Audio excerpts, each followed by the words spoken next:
हम लोगों ने अपना सेकेंड ईयर मैथमेटिक्स का चैप्टर नंबर 3 इंटीग्रेशन स्टार्ट किया था। इससे पहले लेक्चर में आप लोगों को मैंने कुछ की नॉलेज दिया था और साथ समझाया था कि इंटीग्रेशन करने के लिए किस तरीके से हम लोगों को सोचना है, उसको अपने चैप्टर नंबर 2 यानी डेरिवेटिव्स के साथ किस तरीके से रिलेट करना है। तो मुझे यकीन है आप लोगों ने अच्छी तरह से उसे तैयार कर लिया होगा, ज़ुबानी अज़बर याद होंगे वो सारी की सारी चीज़ें आप लोगों को, कोई इतना ज़्यादा मुश्किल काम नहीं है। डेरिवेटिव्स चूँकि आप लोगों ने पहले से पढ़े हुए हैं, आसानी से आप लोगों को याद भी हो जाएंगे। अब वहाँ से आप लोगों ने रिवर्स देखना। तो आज का मेरा आप लोगों से वादा ये था कि मैं आप लोगों को रूल्स ऑफ इंटीग्रेशन जो है वो सिखाऊंगा और इंशाअल्लाह इसके बाद आप लोगों के लिए इंटीग्रेशन बिल्कुल स्मूथ और आसान हो जाएगी। तो रूल्स ऑफ इंटीग्रेशन पे बात करते हैं हम। सबसे पहला रूल, इंतहाई आसान रूल क्या है जी? रूल नंबर 1, अगर आपके पास कोई फंक्शन है f of x whole power के साथ, होल पावर कोई भी वेरिएबल है n x y z जो कुछ भी है, और साथ विदाउट पावर जो फंक्शन आप लोगों के पास है उसका डेरिवेटिव है f dash of x dx, और इसकी इंटीग्रेशन करने को आप लोगों को कहा जाता है। याद रखिए, मैं फिर दोबारा से रिपीट कर देता हूं, फंक्शन की होल पावर और होल पावर के बगैर जो फंक्शन बनता है उसका डेरिवेटिव, ये अगर आप लोगों के पास है तो इंटीग्रेशन करने का तरीका क्या होगा? आप लोग लिखेंगे वही फंक्शन, उसकी जो पावर है उसमें एक ऐड कर दें और उसी से आप लोग डिवाइड कर दें, प्लस सी। कैसे देखिए, एक फंक्शन उसकी होल पावर n और विदाउट पावर फंक्शन का डेरिवेटिव। आसान सा काम है, क्या करना है, उस फंक्शन की जो होल पावर है उसमें 1 ऐड कर देना है और उसी पावर से आप लोगों ने डिवाइड कर देना है। हम मिसाल के तौर पे इसकी कुछ एग्जांपल्स देखते हैं ताकि हमें इस फंक्शन को अप्लाई करना सबसे ज्यादा आसान हो जाए। तो देखिए जी, सबसे सिंपल फंक्शन तो हमने इससे पहले भी देखा, हम कहते हैं जी इंटीग्रेशन ऑफ x dx, ये क्या होगा? तो देखिए x का डेरिवेटिव क्या था? x का डेरिवेटिव हमारे पास था 1, तो 1 यहां पे आप लोगों को दिखाई दे रहा है। डेफिनेटली मैं इसे ऐसे लिख सकता हूं, x into 1 into D of x। तो अब देखें, ये x आप लोगों के पास वो फंक्शन बन चुका है और ये 1 उसका डेरिवेटिव। तो मैं अगर इसे, मैं कहता हूं जी इस x की पावर 1 है, जो मैं यहां मेंशन हम नहीं किया करते लेकिन यहां पे मैं मेंशन कर देता हूं। तो अब देखें f of x power n into f dash of x, f of x power n into f dash of x, यही सिनेरियो बना। तो हमने क्या बात की थी कि जब भी फंक्शन की पावर हो और उसके साथ फंक्शन का डेरिवेटिव भी हो तो हम क्या करते हैं, एक ऐड करते हैं उसकी पावर में और उसी पावर से हम लोग इसे डिवाइड कर देते हैं। तो ये क्या बनेगा, x की power 1 plus 1 over 1 plus 1 plus c, यानी कि x square by 2 plus c। इस फॉर्मूले को अप्लाई करते हुए आप लोगों ने एक खास बात का ध्यान रखना है कि n should not be equal to -1। क्यों n -1 नहीं होना चाहिए? तो देखिए, जब आप n की जगह -1 रखेंगे, -1 प्लस 1, तो ये आ जाएगा 0, डिनोमिनेटर में 0 आ जाएगा, तो फिर हमारे लिए काम खराब हो जाएगा। हम ऐसे काम नहीं करते जो खराब हो। तो ध्यान रखना है कि n की वैल्यू आपके पास -1 ना। इसके बाद मैं एक और फंक्शन लेता हूं जी, मिसाल के तौर पे हमारे पास एक फंक्शन है स्क्वायर रूट x dx। बिल्कुल इसी फंक्शन जैसा ये फंक्शन है। स्क्वायर रूट से घबरा जाते हैं अक्सर लोग, आप लोगों ने बिल्कुल भी घबराना नहीं है। देखें, अगर आप इसे लिखते हैं x पावर 1/2 dx, तो देखें फंक्शन उसकी एक होल पावर, तो होल पावर के बगैर हमारे पास क्या फंक्शन है जी, x का डेरिवेटिव क्या था, 1। तो इस 1 को अगर मैं यहां पे मेंशन कर, वैसे मेंशन करने की जरूरत नहीं है लेकिन आप लोगों को समझाने के लिए मैं इसे मेंशन कर रहा हूं ताकि आप लोगों को फंक्शन, उसकी होल पावर, उसका डेरिवेटिव, वो सारी चीजें दिखाई दें और आप फिर अपने रूल को उस तरीके से अप्लाई कर सकते हैं। तो देखें फंक्शन है, उसकी होल पावर है और विदाउट पावर फंक्शन का डेरिवेटिव भी मौजूद है। तो हमारे पास क्या रूल था? हमारे पास रूल था कि पावर में +1 और उसी से आप लोगों ने डिवाइड कर देना है और प्लस कांस्टेंट ऑफ इंटीग्रेशन। तो इसे आप कैलकुलेट करेंगे तो बनेगा x की पावर 3/2 ओवर 3/2 प्लस c। मजीद सिंप्लीफाई करेंगे तो x power 3/2 into 2/3 plus c। तो देख रहे हैं आप लोग किस तरीके से, किस आसानी से हम लोग अपने रूल्स के जरिए इन फंक्शंस को जो है वो सॉल्व करते जा रहे हैं। इसी आसानी के साथ इंशाल्लाह आप लोगों के क्वेश्चंस भी इंटीग्रेशन के सॉल्व होंगे। मजीद आप लोगों को बताते चलेंगे कि क्या क्या जो है ना वो इसमें चीजें इस्तेमाल हो रही हैं। अब मैं एक फंक्शन और लेता हूँ। मैं कहता हूँ ये फंक्शन है मेरे पास 10x into secant square x dx, और यहां पे देखिए बिल्कुल जैसा ये फंक्शन वैसा ही ये फंक्शन है मेरे पास 10x, उसकी होल पावर है ये स्क्वायर रूट की फॉर्म में यानी पावर 1/2 और साथ उसका डेरिवेटिव सीकेंट स्क्वायर x मौजूद है। मैं इसे तरह वाज़ेह करके लिख देता हूं 10x power 1/2 into secant square x dx। यहां हम लोगों के असल में बड़े मसले प्रॉब्लम्स रहते हैं। हम लोग क्या करते हैं, जब भी फंक्शन देखते हैं हम कहते हैं जी ये एक अलग फंक्शन है, ये एक अलग फंक्शन है। ऐसा कुछ भी नहीं है। आपने इसे एक क्वेश्चन के तौर पे लेके चलना है और उसी क्वेश्चन में आपने चेक करना है कि कौन सा फंक्शन है और उसकी आगे से उसका डेरिवेटिव कौन सा है। जिस दिन आप लोगों ने ये इजीली जो है ना वो जज करना शुरू कर दिया, आपकी इंटीग्रेशन बड़ी आसान हो जाएगी। तो देखें जी फंक्शन उसकी होल पावर और होल पावर के बगैर फंक्शन का डेरिवेटिव, सब चीजें पूरी हैं। रूल नंबर 1 के तमाम जो आसमात हमारे पास वो पूरे हैं, तो रूल नंबर 1 अप्लाई कर देते हैं। तो ये हमारे पास क्या बन जाएगा जी 10x की power 1/2 plus 1 over 1/2 plus 1 plus c, और जब आप इसे मजीद सिंप्लीफाई करेंगे तो बनेगा 2/3 10x 3/2 प्लस c। मजीद एक एग्जांपल और हम देख लेते हैं कुछ इनवर्स में से। तो रूल में लिखा रहने देता हूं।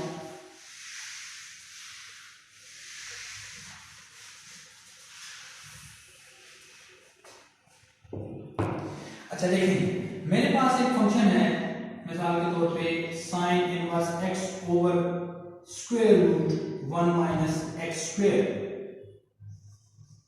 dx। अब देखें सारी चीजें यहां पे मौजूद हैं, sin इनवर्स x और उसका डेरिवेटिव। जरा अलग अलग करके लिख लेते हैं ताकि हमें सारी चीजें अलग अलग से वाज़ेह हो जाए। तो ये मैं इसे लिखता हूं sin inverse x into 1 over 1 minus x square square root dx। तो देखें यहां तक हमारे पास फंक्शन है sin इनवर्स x, ये आगे उसका डेरिवेटिव मौजूद है। बल्कि मैं इस तरह करता हूं, अच्छा चलें ऐसे ही चलें। अब देखें sin इनवर्स की होल पावर क्या है 1, फंक्शन उसकी होल पावर और फिर आगे उसका डेरिवेटिव मौजूद है। तो हमने क्या करना होता है, फंक्शन की पावर में एक ऐड करना होगा। तो ये बनेगा sin इनवर्स x की power 1 plus 1 over 1 plus 1 plus c, और ये बनेगा sin इनवर्स x की पावर 2 ओवर 2 प्लस c। तो ये था हमारा रूल 1। उसको हमने मजीद एग्जांपल से भी सीख लिया। एक बार फिर हम रिपीट कर देते हैं कि रूल 1 कैसे वर्क करता है। कोई भी फंक्शन हो, उसकी होल पावर हो और फिर उस फंक्शन का डेरिवेटिव विदाउट पावर डेरिवेटिव, याद रखें विदाउट पावर डेरिवेटिव होगा तो फिर हम क्या करेंगे, फंक्शन की पावर में एक ऐड कर देंगे और वही जो नई पावर बनेगी उसी से हम लोगों ने डिवाइड भी कर देंगे। ये आप लोगों का रूल 1 था। इसके बाद हम चलते हैं अपने रूल नंबर 2 की तरफ।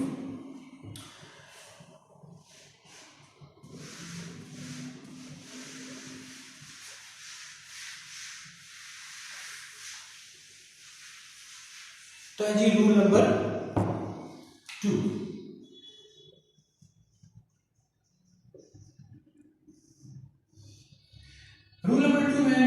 पास f dash of x over f of x power n into d x.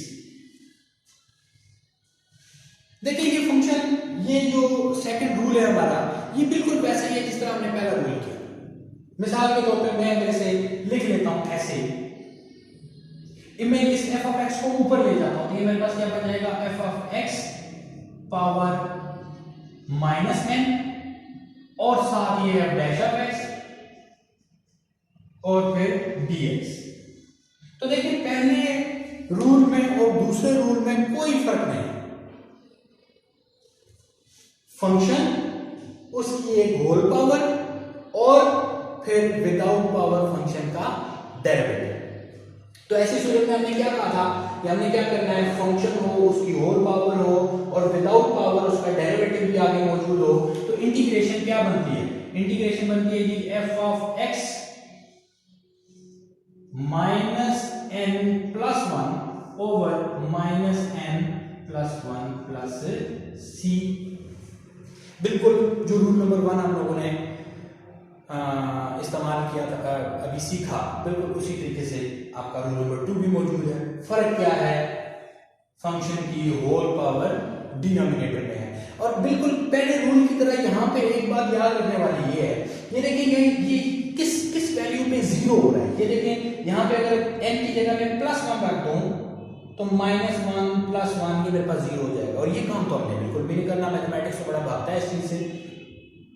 ऐसे बंदे को मैथमेटिक्स में अच्छी नजर से नहीं देखा जाता जो इस तरह की हरकतें करता है।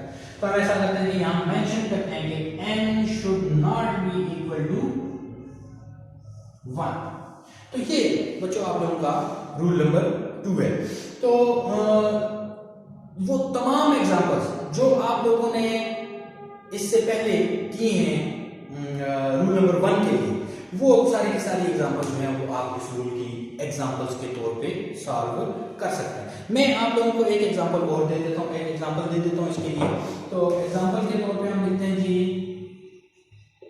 Integration of 1 over square root x dx। Function उसकी होल पावर और ऊपर उसका डेरिवेटिव, बिल्कुल ऐसे फंक्शन उसकी होल पावर और ऊपर उसका डेरिवेटिव।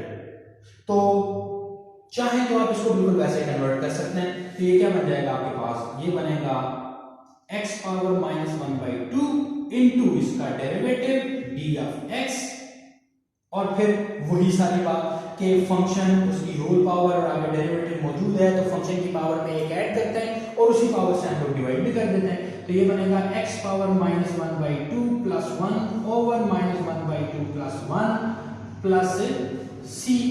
मजीद अगर इसको आप कैलकुलेट करते हैं तो ये बनेगा x power 1/2 over 1/2 plus c या 2 square root x plus c।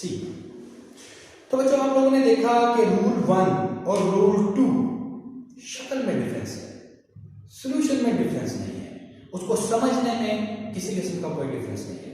बिल्कुल वही जैसे रूल नंबर 1 है बिल्कुल वैसे ही रूल नंबर 2 है। तो मैं फिर से आप लोगों को बताऊंगा कि उसकी एग्जांपल्स को एक बार आप लोग जरूर सॉल्व कीजिएगा रूल नंबर 2 के साथ। इसके बाद हम बात करते हैं रूल नंबर 3 की। रूल नंबर 3 बेसिकली क्या है, रूल नंबर 3 ये है कि रूल नंबर 1 और 2 में ये जो हम 1 से भागते आए हैं, हम इस 1 पे बात करते हैं कि 1 से हम सारी जिंदगी क्या भागते ही रहेंगे। उस 1 पे जाके चेक करते हैं कि 1 जब आ जाएगी पावर तो फिर हमारा जो सॉल्यूशन है वो क्या होगा। तो देखते हैं।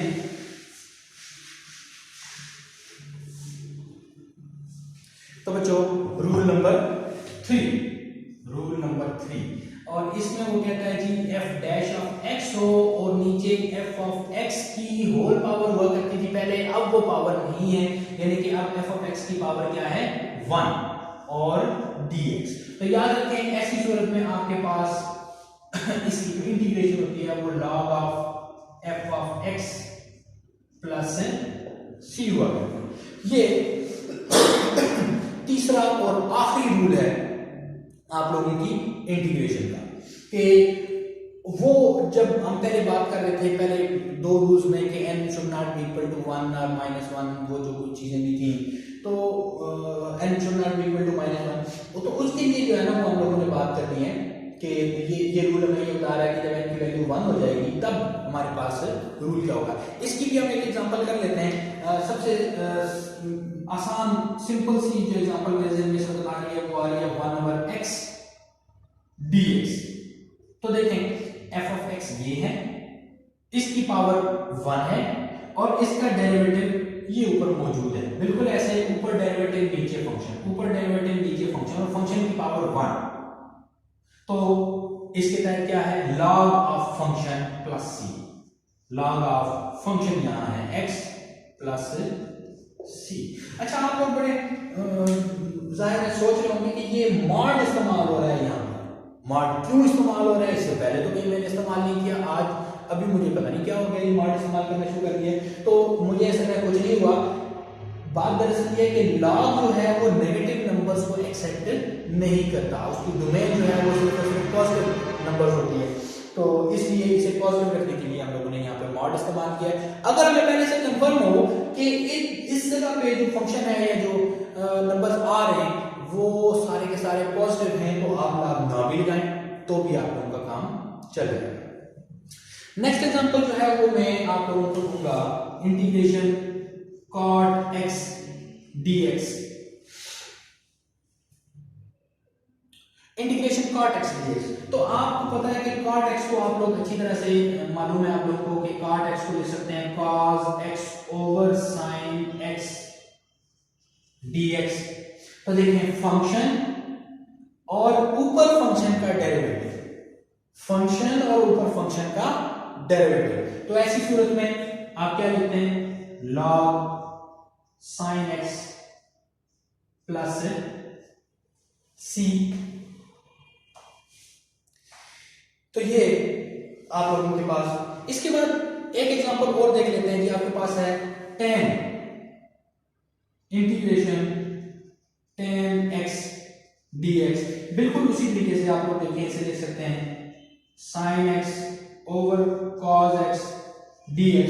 cos x का डेरिवेटिव माइनस साइन एक्स, तो देखिए यहां साइन एक्स तो है लेकिन माइनस मौजूद नहीं है, तो हमें मालूम है हम लोग यहां पे माइनस को क्रिएट कर सकते हैं, तो हम कर लेते हैं माइनस और minus sine X over cos X DX, function ऊपर फंक्शन का डेरिवेटिव। तो आप लोगों को अच्छी तरह से पता है रूल नंबर 3 लगेगा, और रूल नंबर 3 क्या कहता है जी, natural log of cos x plus C. अब यहां पे लॉग के रूल्स को अप्लाई करते हैं, लॉग के रूल्स को अप्लाई करते हैं, मैं यहां पे सॉल्व कर देता हूं इसे, क्या होगा, equal to log of cos power -1 plus C, और ये बनेगा log of 1 over cos x plus C, और 1 ओवर कॉस एक्स किसके इक्वल होता है जी, ये होता है log secant x plus C. तो बच्चों ये 3 रूल्स थे हमारे, आप इन पे वर्क करें, इनको अच्छी तरह से पढ़ें, जो भी एग्जांपल्स मैंने दिए हैं उनको सॉल्व करें। ये 3 रूल्स करने के बाद आपकी एक्सरसाइज आप अब देखेंगे, ये 3 रूल्स और इससे पहले वाले लेक्चर में जो मैंने बातें आप लोगों को बताई हैं वो सारी की सारी आपकी एक्सरसाइज 3.2 सारी की सारी इन्हीं चीजों से भरी पड़ी है। तो ऑलमोस्ट आप लोग अपनी एक्सरसाइज 3.2 को देखेंगे तो वो ऑलमोस्ट जो है ना वो सॉल्व है, आप लोगों को अच्छी तरह से खुद जो है ना सॉल्व करेंगे तो आप लोगों को अच्छी तरह से जो है ना वो आ जाएगी, आप आसानी से उसे सॉल्व कर पाएंगे। तो ये 2 लेक्चर्स, लेक्चर नंबर 1 जिसमें मैंने वो आप लोगों को फार्मूलाज बताए, और लेक्चर नंबर 2 जिसमें मैंने आप लोगों को ये रूल्स ऑफ इंटीग्रेशन बताए, ये बहुत इंपॉर्टेंट हैं। इंटीग्रेशन को स्टार्ट करने से पहले लाजमन आप लोगों को आप इन लेक्चर्स को अच्छी तरह से तैयार कर लें, अच्छी तरह से देख लें। इनके बगैर, बेटा मैं फिर से रिपीट कर रहा हूं कि इनके बगैर इंटीग्रेशन को समझना आप लोगों के लिए नामुमकिन है। रटा कोई लगा ले तो अलग बात है, लेकिन समझ किसी को भी नहीं आएगी। तो यार मैं फिर से आप लोगों को बता दूं कि इंटीग्रेशन के रूल्स और मेरा पहला लेक्चर लाजमन देखें और उसको अच्छी तरह से तैयार करें। आज तक के लिए इतना ही, कल इंशाल्लाह मिलते हैं हम अपनी अगली एक्सरसाइज 3.1 के साथ। अल्लाह हाफिज।